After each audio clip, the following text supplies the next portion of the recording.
ദേ, നിങ്ങൾ തമ്മിൽ India pack തർക്കമായതുകൊണ്ട് ഉടനെ ഒന്നും പരിഹരിക്കാൻ പോകില്ലെന്ന് എനിക്കറിയാം. പക്ഷേ ഈ വെടിവെക്കും ബോംബുകളൊക്കെ ചെയ്യുമ്പോഴേ അധികം ശബ്ദം പുറത്തു കേൾക്കരുത് കേട്ടാ. നിങ്ങൾ തമ്മിൽ ഇത്രയും സ്നേഹത്തിലാണെന്ന് അമ്മ അറിയണ്ട. ഓ കഷ്ടം. തടയിക്ക. അതെ, ഇയാൾക്ക് തൃപ്തിയായല്ലോ അല്ലേ? ഞാനല്ലോ, ഇയാളല്ലോ തുടങ്ങി വെച്ചേ. നിർത്ത്. തർക്കം മതിയാക്കാം. വിഷ്ണു ബ്രോ പറഞ്ഞിട്ട് കേട്ടില്ല എന്ന് വേണ്ട കേട്ടാ. മാറി ഇങ്ങോട്ട്.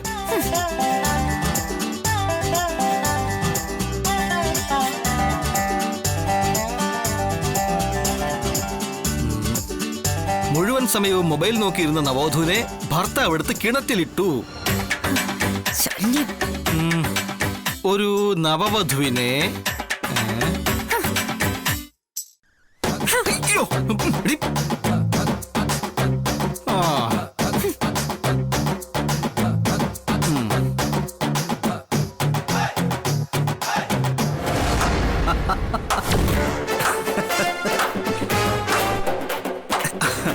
അപ്പൊ കലാലയം പുന്നൂസും അന്നാമയും ചിറക്കൽ രാമചന്ദ്രനും ശശികലയായി. നിങ്ങളുടെ ഭാഗം നിങ്ങൾ തകർത്തിരിക്കണം. അതിനൊരു പ്രത്യേക നന്ദിയുണ്ട് കേട്ടോ. നന്ദി മാത്രം പോരാ. ഓ അത് പിന്നെ പറയാനുണ്ടോ? അത് കൂട്ടത്തിൽ പറഞ്ഞേ ഉള്ളൂ. ഓഹോ, നന്ദി ഒരുപാടുണ്ട് സാറേ. ഇപ്പോ കളിയൊക്കെ കുറവാ. മിമിക്രിയും ടി വിയും ഒക്കെ കൂടി പാവം നാടകക്കാരന്റെ വയറ്റത്താ അടിച്ചത്. സാറേ, ഇതെത്ര കാണും? പറഞ്ഞുറപ്പിച്ചതിന് 5 കൂടുതലുണ്ട്. 20,000 പോരെ? മതി. സാറേ, എണ്ണി നോക്കുന്നതിനൊന്നും വിചാരിക്കല്ലേ. 10,000 20,000 എന്നൊക്കെ പറഞ്ഞ് പല കമ്മിറ്റിക്കാരും ഞങ്ങളെ പറ്റിച്ചിട്ടുണ്ട്. നോട്ട് കെട്ടിനകത്ത് കടലാസ് വരെ വെച്ച് എണ്ണി തന്നിട്ടുണ്ട്. പിന്നെ നമ്മളൊരു സ്നേഹം കൊണ്ട് അപ്പൊ എണ്ണി നോക്കേയില്ല. സ്നേഹം കൊണ്ടെന്നൊക്കെ പറയുന്നത് ചുമ്മാതാ സാറേ. കളി കഴിയുമ്പോഴേക്കും ഇങ്ങനെ ഫുൾ ഫിറ്റ് ആയിരിക്കും. പിന്നെ വെളിവോ വെള്ളിയാഴ്ച വല്ലതും ഉണ്ടോ?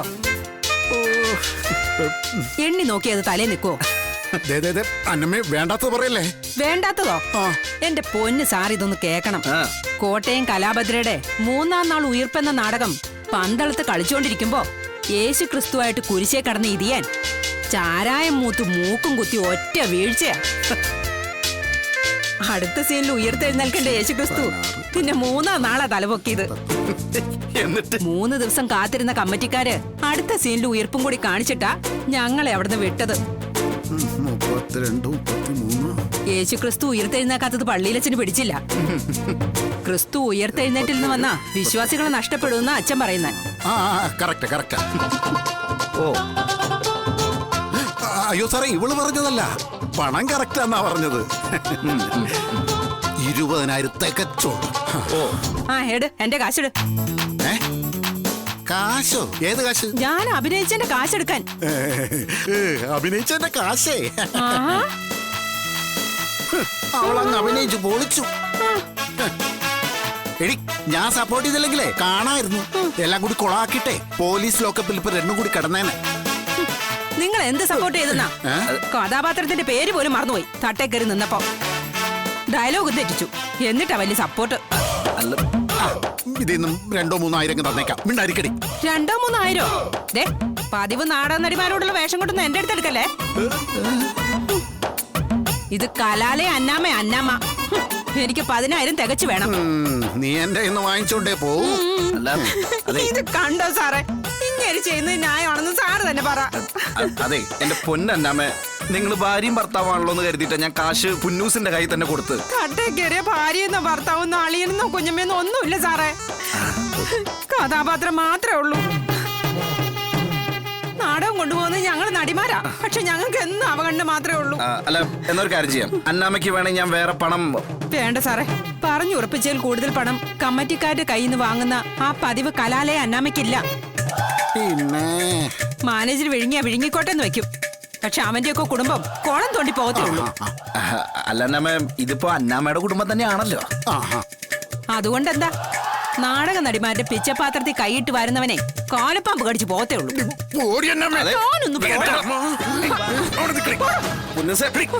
താൻ ആ കാശ് മുഴുവൻ കൊണ്ടുപോയി പട്ടശാപ്പി കൊടുക്ക. പട്ടഷാപ്പൊന്നും ഇപ്പൊ ഇല്ലടി, ഇപ്പൊ ബാറാ ബാറ്. കൂടെ മുതുകാല പോയി തൊലയും. അല്ലത് കുഴപ്പാവോ? ഒന്ന് പോ സാറേ, ഇതൊക്കെ ചുമ്മാ. പിന്നെ വൈകിട്ട് രണ്ടെണ്ണം വിട്ടിട്ട് ചെന്നാലും എനിക്ക് അന്നാമേ മെരുക്കാൻ ഒരു മുഴം മുല്ലപ്പൂവിന്റെ ചെലവല്ലേ ഉള്ളൂ. മുല്ലപ്പൂവോ? അതെന്തിനാ? പോ സാറേ, ഒന്നും അറിയാത്ത പോലെ. അല്ല എനിക്കറിയില്ല. സാറിന് അതൊക്കെ അറിയാം അല്ല സാറേ. അറിയാത്തോണ്ടാ. എന്താണോ ഈ മുല്ലപ്പൂവിന്റെ കഥ?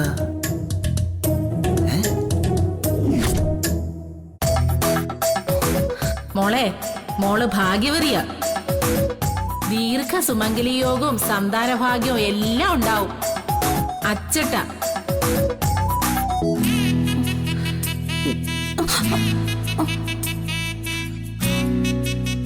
ഓ, മുല്ലപ്പൂ കൊണ്ട് അങ്ങനെ ഒരു പ്രയോജനം ഉണ്ടല്ലേ?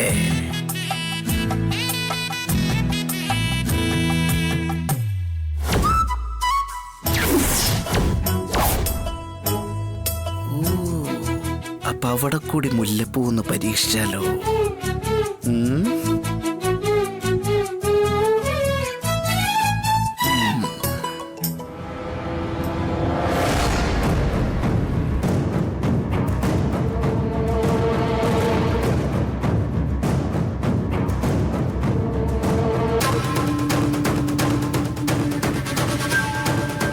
KN പണിക്കർ എന്ന ബിസിനസ്സുകാരന്റെ മകൾ ധനലക്ഷ്മിയാണ് ഇവന് വിവാഹം ആലോചിച്ചത്. ആ, ധനലക്ഷ്മി ഇവന് വേണ്ടി കാത്തിരിക്കുക.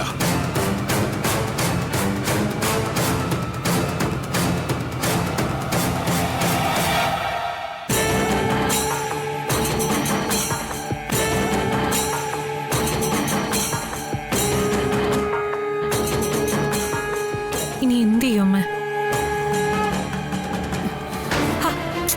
നിന്ന് അമ്മ ഇങ്ങനെ ദീർഘനിശ്വാസം വിട്ടോണ്ടിരുന്ന കാര്യങ്ങൾക്കൊരു തീരുമാനമാവില്ലല്ലോ. എടി, ഇപ്പൊ ദീർഘനിശ്വാസം അല്ലാതെ പിന്നെ എന്താ വഴി? ഈ KN പണിക്കർ ആരാണെന്ന് അറിയോ നിനക്ക്? ജഗദീപ് സാർ കെട്ടാൻ പോകുന്ന പെണ്ണിന്റെ അച്ഛൻ. എടി, നിന്റെ ജഗദീപ് സാറ് കെട്ടാൻ പോകുന്ന പെണ്ണിന്റെ അച്ഛൻ മാത്രമല്ല അയാള്. ഞാൻ അയാളെ പറ്റി ഇന്റർനെറ്റിൽ ഒന്ന് സെർച്ച് ചെയ്ത് നോക്കി. അയാള് സ്രാവോ തിമിംഗലോ ഒന്നുമല്ലടി, ഒന്നാം തരം നീല തിമിംഗലോ. ടൈം മാഗസീനിൽ ലോകത്തെ ഏറ്റവും മികച്ച ബിസിനസ് മാൻമാരിൽ ഒരാളാണ് അദ്ദേഹം. ശതകോടീശ്വരനല്ല, സഹസ്രകോടീശ്വരൻ എന്ന് പറയാം. അയാളുടെ മകളും നീയുമായിട്ടൊരു കോമ്പറ്റീഷൻ വന്നാൽ നീ തോറ്റു പോത്തേ ഉള്ളൂ. വെറും വട്ടപൂജ്യം. എന്ന് എഴുതി ഞാൻ എന്ത് ചെയ്യാനാ? ഇപ്പൊ കിട്ടിയിരിക്കുന്ന ഒരവസരമേ നമ്മുടെ പക്കലുള്ളൂ. ഒരേ ഒരു അവസരം. എന്നുവെച്ചാ അവനെ ഇന്നൊരു രാത്രി ഇവിടെ പിടിച്ചു നിർത്താൻ പറ്റുമോ നിനക്ക്? അതിപ്പോ ഞാൻ ശ്രമിച്ചു നോക്കാം. ഛെ, ശ്രമിച്ചു നോക്കാന്നോ? പെണ്ണാണെന്നും പറഞ്ഞ് നടക്കുന്നു. എന്റെയൊക്കെ ചെറുപ്പത്തിലായിരുന്നെങ്കിൽ കാണായിരുന്നു. എന്നാലേ അമ്മ എങ്ങനെ ശ്രമിച്ചാ മതി. അവിടെ നിൽക്ക. അങ്ങനെ അങ്ങ് പെണങ്ങല്ലേ ചക്കരെ. നീ അവനെ ഇന്നൊരു രാത്രി ഇവിടെ പിടിച്ചു നിർത്ത. പിന്നെ അവൻ പോകില്ല ഒരു ധനലക്ഷ്മിയുടെ അടുത്തേക്കും.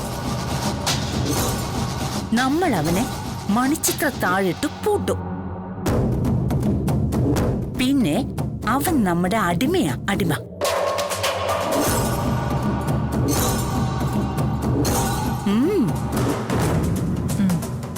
അങ്ങനെ ആ കാര്യം സെറ്റ്.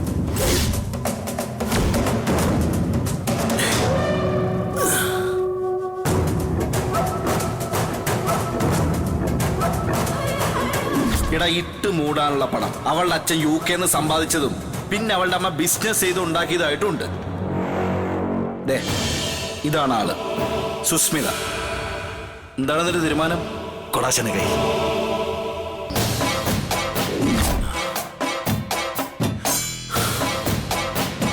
അങ്ങനെ വിഷ്ണു ആശാന് കൊടുത്ത വാക്ക് സക്സസ്.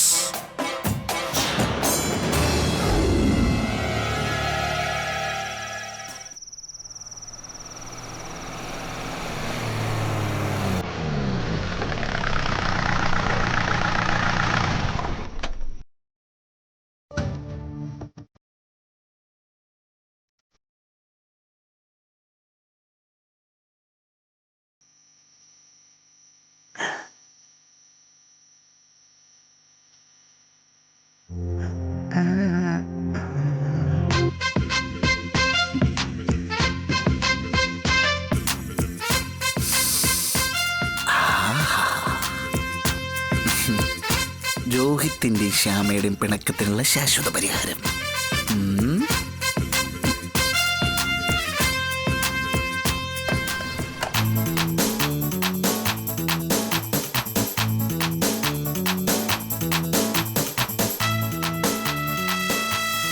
പോരെ കുട്ട, പരിഹാരത്തിന് ഇച്ചിരി ഡോസ് കൂടുതലിരിക്കട്ടെ.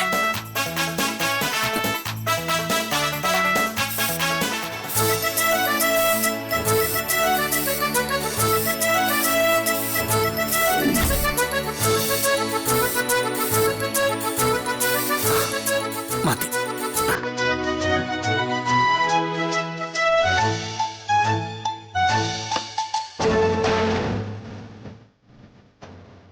അയ്യോ, അമ്മയ്ക്കുള്ള മുല്ലപ്പൂ. അല്ല, അമ്മയുടെ ആയിരിക്കും.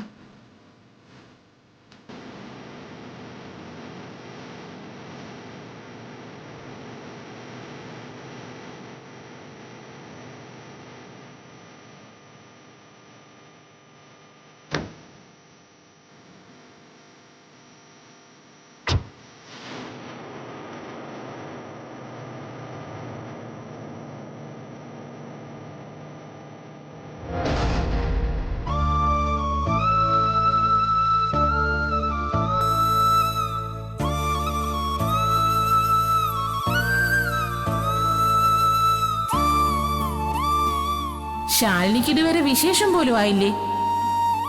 ശാലിനി സിവിൽ സർവീസിന് ശ്രമിച്ചോണ്ടിരിക്കുകയല്ലേ? അതിനിടയിൽ കുഞ്ഞും പ്രാരാബ്ധമൊന്നും വേണ്ടെന്നാവും.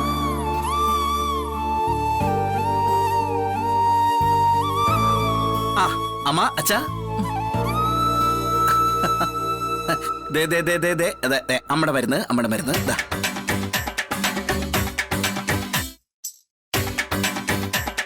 ആ, ഇങ്ങനെ മൊബൈൽ നോക്കിയിരുന്ന് ഉറങ്ങണ്ടാട്ടാ.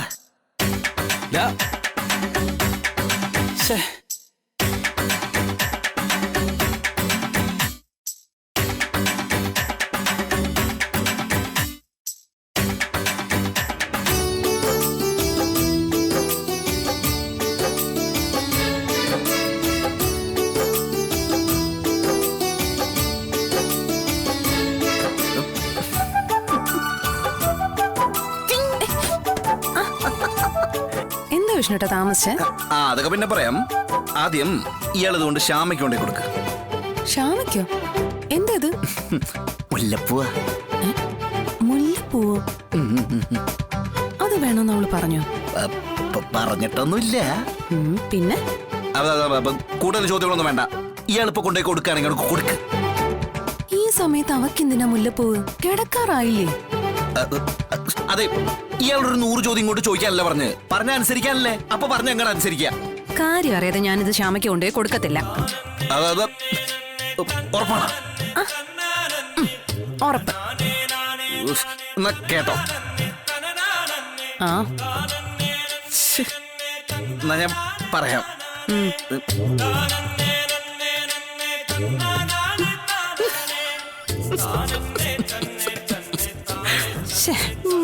അതാണോ?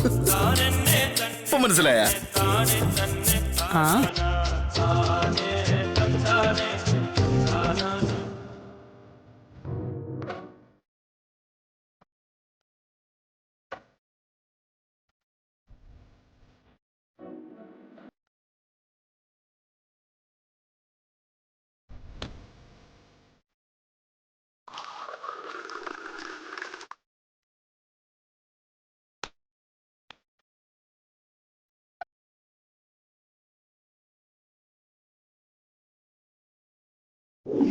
ഉടനെ ഒരു കുഞ്ഞിനെ കൊടുക്കാന്ന് ശാലിനി സത്യം ചെയ്ത് കൊടുത്തിരിക്കുകയല്ലേ അമ്മയ്ക്ക്?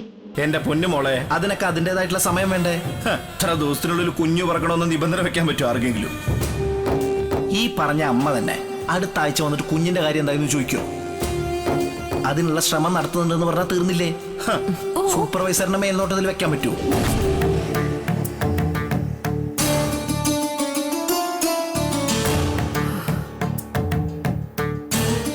എന്താ പ്രശ്നം? രാഘവേട്ടനെ അറിയാമല്ലോ. ഭാമ ഇവിടെ കുഞ്ഞുണ്ടല്ലോ. അത് ഇവിടുത്തെ കുഞ്ഞല്ലെന്ന് ഞാൻ പലവട്ടം പറഞ്ഞതല്ലേ രാഘവേട്ട? ഭാമേ, ഇത് പറയാൻ നിനക്ക് എങ്ങനെ മനസ്സനുവദിക്കുന്നു? നമ്മുടെ മോള് പ്രീതിയുടെ കുഞ്ഞല്ലേ പാറുക്കുട്ടി?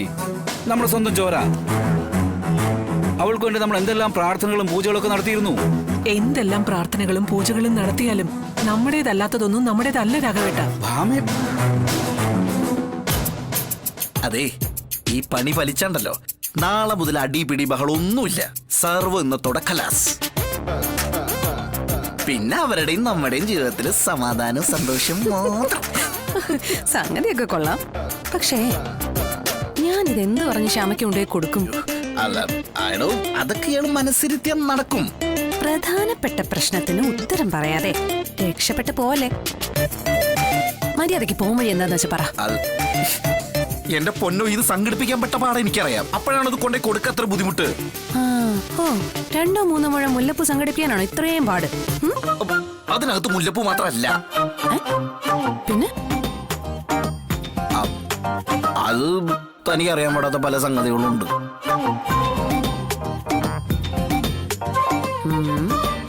എനിക്കറിയാൻ പാടില്ലാത്ത എന്ത് സംഗതിയാ മുല്ലപ്പൂവിനകത്തുള്ളത്? ശ്ശോ, ഇതിപ്പോ എങ്ങനെയാ ഞാൻ അത് താറയണ്ട. അല്ല പിന്നെ ഞാൻ അറിയണ്ടെന്നോ എന്ത് കാര്യം? പോയ കണ്ടില്ലേ, ഇതാണ് തന്റെ പ്രശ്നം. ഞാൻ ഒരു കാര്യം ആവശ്യപ്പെട്ടാൽ നടത്തി തരാനായിട്ട് ഒരു 100 ഞാൻ അങ്ങോട്ട് ബോധ്യപ്പെടുത്തണം. എടോ, ഇതൊരു നിസ്സാര കാര്യല്ലേ. ഈ കിറ്റിലുള്ള സാധനം അടുത്ത റൂമിലുള്ള ഇയാളുടെ അനിയത്തിക്ക് കൊണ്ടുപോയി കൊടുക്കുക. 2 മുഴം മുല്ലപ്പൂവല്ലേ, അല്ല ടൈം ബോംബൊന്നല്ലല്ലോ. അല്ല എടോ, IAS പാസ്സായി വരാനുള്ള ബുദ്ധിമുട്ടൊന്നുമില്ലല്ലോ ഇതിന്. ഉണ്ടോ? എടോ, ഇത്രയും ഒരു നിസ്സാര കാര്യം ചെയ്യാൻ പറ്റാത്ത താനെങ്ങനെ രാഷ്ട്രത്തിന്റെ പുനർനിർമ്മാണത്തിന് പങ്കാളിയാവുന്നെന്നാണ് എനിക്ക് മനസ്സിലാവാത്തത്. രാഷ്ട്രത്തിന്റെ പുനർനിർമ്മാണം ഇങ്ങനെയാണെന്ന് എനിക്കറിയില്ല. അതെ, ഈ മുല്ലപ്പൂ എനിക്ക് വേണ്ടിയിട്ടല്ല, ഇവിടെയുള്ള എല്ലാവർക്കും വേണ്ടിയിട്ടാ. അതാദ്യം മനസ്സിലാക്കിയ കൊള്ളാം. ഓ ശരി, ഞാൻ സമ്മതിച്ചു. ഞാൻ കൊണ്ട് കൊടുക്കാം. പോരെ.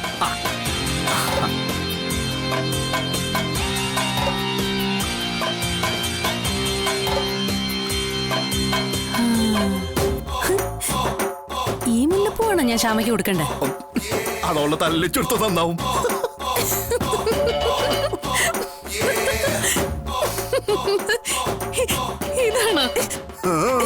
ഇതാണോ കൊടുക്കാൻ പറഞ്ഞേ? ഇതെങ്ങനെ മുല്ലപ്പൂ മരുന്നായിട്ട് മാറിയേ? ഓട്ടെ, ഇത് അമ്മയുടെ മരുന്നാണല്ലോ. അപ്പൊ 2 കിറ്റിലും മരുന്നോ? അപ്പൊ മുല്ലപ്പൂടെ എന്റെ ദൈവമേ.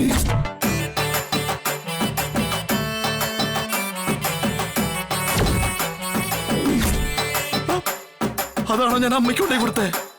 എന്റെ അമ്മേ, കുഴപ്പാവോ? എന്റെ ദൈവമേ, ഞാനിപ്പോ ചെന്നില്ലെങ്കിൽ വിട്ട് പ്രശ്നവും. വിട്ട് ഈശ്വര, എന്റെ അച്ഛൻ. അച്ഛാ, ഈശ്വര, വാതിലടച്ചാവോ? വിഷ്ണുട്ടന് എന്താ പറ്റിയേ? സത്യവളയിൽ മുല്ലപ്പൂട്ടിയൊക്കെ എന്താ കുഴപ്പം? അർജുനെയും പ്രീതിയെക്കാളും കാര്യമായി പാറുവിനെ നോക്കിയിരുന്നതല്ലേ വിഷ്ണു ശാലിനി. പക്ഷെ ഒടുവിൽ ആ കുഞ്ഞിനെ അവർക്ക് അർജുനും പ്രീതിക്കും തന്നെ കൈമാറേണ്ടി വന്നില്ലേ? അതുപോലെ തന്നെ നമുക്ക് അവളെ വസുമതിക്ക് വിട്ടുകൊടുക്കേണ്ടി വരും. അന്ന് കൂടുതൽ വേദനിക്കാതിരിക്കാൻ വേണ്ടിയാ മനസ്സിനെ ആവർത്തിച്ച് ബോധ്യപ്പെടുത്തിക്കൊണ്ടിരിക്കുന്നത്. അതാ രാഘവേട്ട പറഞ്ഞത്, നമുക്ക് ഈ വീടിന്റെ അനന്തരാവകാശിയായി ഒരു കുഞ്ഞു വേണം. ഭാമയെ, ഉടനെ നിനക്കൊരു അനന്തരാവകാശം തരാമെന്ന് ശാലിനി സത്യം ചെയ്ത് തന്നിട്ടില്ലേ? ആ സത്യത്തിലൊന്നും എനിക്ക് വലിയ വിശ്വാസമില്ല. എന്റെ കണ്ണു മൂടാൻ ഒരു ശ്രമം നടക്കുന്നുണ്ടോന്നൊരു സംശയം. ചിലര് ചേർന്ന് ഒരു നിഴൽ നാടകം നടത്തുന്നുണ്ടോന്ന്. ഭാമയെ, എന്താ നിനക്ക് ഇങ്ങനെയൊക്കെ തോന്നാനിപ്പോ? പറയാം. അച്ഛാ, എന്താ ഭാഗ്യൊന്നും പറ്റിയില്ല. അമ്മേ, എന്താടാ? അമ്മയ്ക്ക് അച്ഛന് സുഖല്ലേ? നീ ഇപ്പൊ ഇവിടെ വന്നിട്ടങ്ങ് പോയതല്ലേ ഉള്ളൂ. പിന്നെന്താ മടങ്ങി വന്നിട്ടൊരു സുഖാന്വേഷണം? അതെന്താ അങ്ങനെ ഒരു വർത്താനം? ഒരു തവണ കൂടി ചോദിച്ചു കരുതി കുഴപ്പമൊന്നുമില്ലല്ലോ. ഉണ്ടോ? എന്താടാ? നിനക്കൊരു കള്ളലക്ഷണം. എന്തേ? ഒന്നുമില്ല. എന്ത്? ഒന്നുമില്ല, സത്യം. പിന്നെന്താ? പിന്നെ ഒന്നുമില്ല. എന്നാ നീ പൊയ്ക്കോ. പൊയ്ക്കോടാ. പോവാം.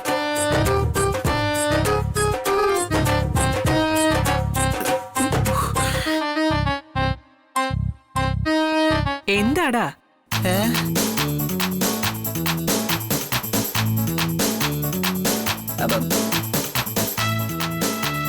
അല്ല, അച്ഛനമ്മയും ഭക്ഷണം കഴിച്ചോ? കഴിച്ചോ? ഇല്ല, മരുന്ന് കഴിച്ചിട്ടേ ഉള്ളൂ. അല്ല, മരുന്ന്. എന്താടാ? എടാ നിനക്ക് എന്തോടെ പറ്റിയേ?